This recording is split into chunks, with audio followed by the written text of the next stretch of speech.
तमिलनाडु को झकझोर देने वाले 2020 कस्टोडियल किलिंग केस में 9 पुलिसकर्मियों को मौत की सजा सुनाई गई है। इस केस में तमिलनाडु के दक्षिणी शहर संताकुलम में 58 साल के बिजनेसमैन पी जयराज और उनके 31 साल के बेटे जे बेनिक्स को पुलिस हिरासत में बुरी तरह पीटा गया था, जिसके बाद दोनों की मौत हो गई। पिता को हिरासत में लेने की वजह थी कोविड लॉकडाउन नियमों का कथित उल्लंघन, जबकि बेटे को हिरासत में तब लिया गया जब वो अपने पिता से मिलने के लिए पहुंचा। 7 अप्रैल को मदुरई के first additional district and sessions court ने सभी दोषी पुलिसकर्मियों को मौत की सजा सुना दी।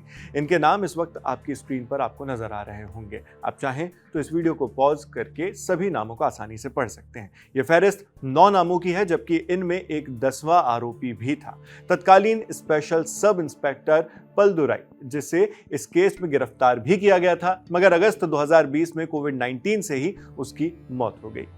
बचे 9 पुलिस वालों को कोर्ट ने 23 मार्च 2026 की रोज इस डबल मर्डर का दोषी ठहराया, मगर तब सजा मुकर्रर नहीं हुई थी। अब मर्डर के तकरीबन 6 साल बाद 7 अप्रैल 2026 को सजा भी सुना दी गई है, लेकिन केस को इस अंजाम तक पहुंचने के लिए बहुत से स्टेप्स लेने पड़े। शुरुआत तब हुई जब दोनों पिता पुत्र की मौत के बाद तमिलनाडु में बड़े लेवल के प्रोटेस्ट होने लगे। लोगों ने विरोध में अपनी दुकानें तक बंद कर दी।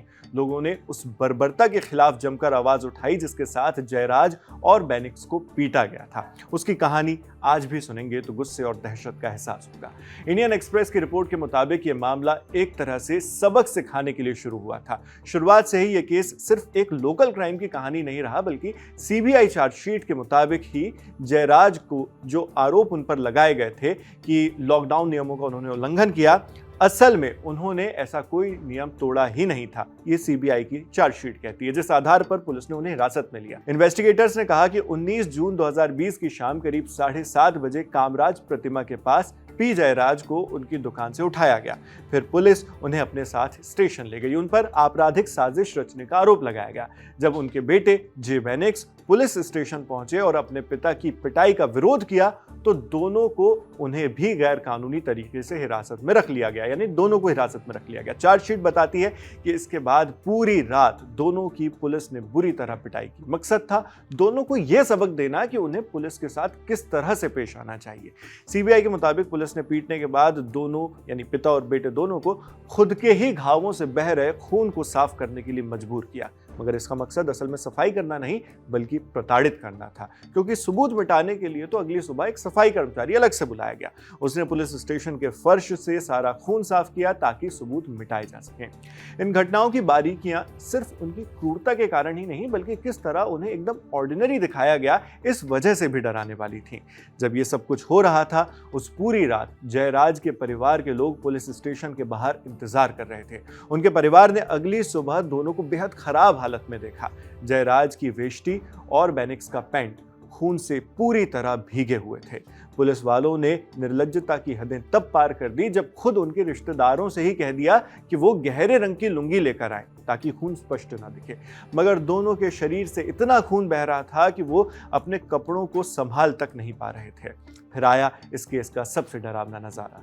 जयराज के साले एस जोसेफ के मुताबिक दोनों को मजिस्ट्रेट के सामने ठीक से पेश ही नहीं किया गया, न ही रिमांड देने से पहले उनकी चोटों की जांच की गई, बल्कि जोसेफ का कहना है कि मजिस्ट्रेट ऊपर की मंजिल से दिखाई दिए और सिर्फ एक इशारे से उन्हें रिमांड पर भेज दिया गया।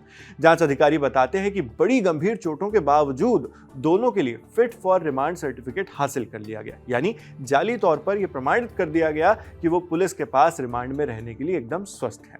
दोनों के खून से सने कपड़े अस्पताल के डस्टबिन में फेंक दिए गए। इसके बाद जयराज और बेनिक्स को कोविलापट्टी सब जेल में रखा गया। बाद में जब उनकी हालत कुछ ज्यादा ही बिगड़ गई तो पुलिस उन्हें सरकारी अस्पताल ले गई, जहां 22 जून 2020 को भारी खून बहने और हेमरेज से बेनिक्स की मौत हो गई। अगले दिन उनके पिता जयराज की भी मौत हो गई। दोनों की मौत की खबर लगते ही पूरे तमिलनाडु और उसके बाहर भी प्रोटेस्ट होने लगे। मामले की गंभीरता देखते हुए 24 जून 2020 को मद्रास हाईकोर्ट की मदुरई बेंच ने इसका स्वतः संज्ञान लिया।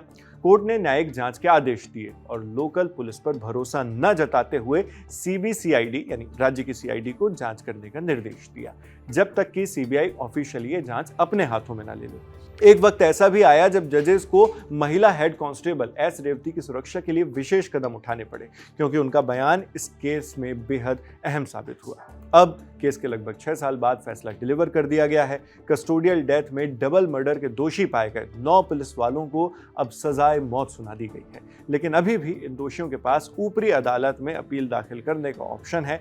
ऐसे में आगे क्या होता है, इस पर हमारी नजर बनी रहेगी। मामले से जुड़े बड़े अपडेट्स हम आप तक इसी तरह लाते रहेंगे, लेकिन इस दिल दहला देने वाली कहानी पर आपकी क्या सोच है, हमें कमेंट बॉक्स में लिखकर जरूर बताएं। मैं हूं शेख नावेद, देखते रहिए लंदन टॉक।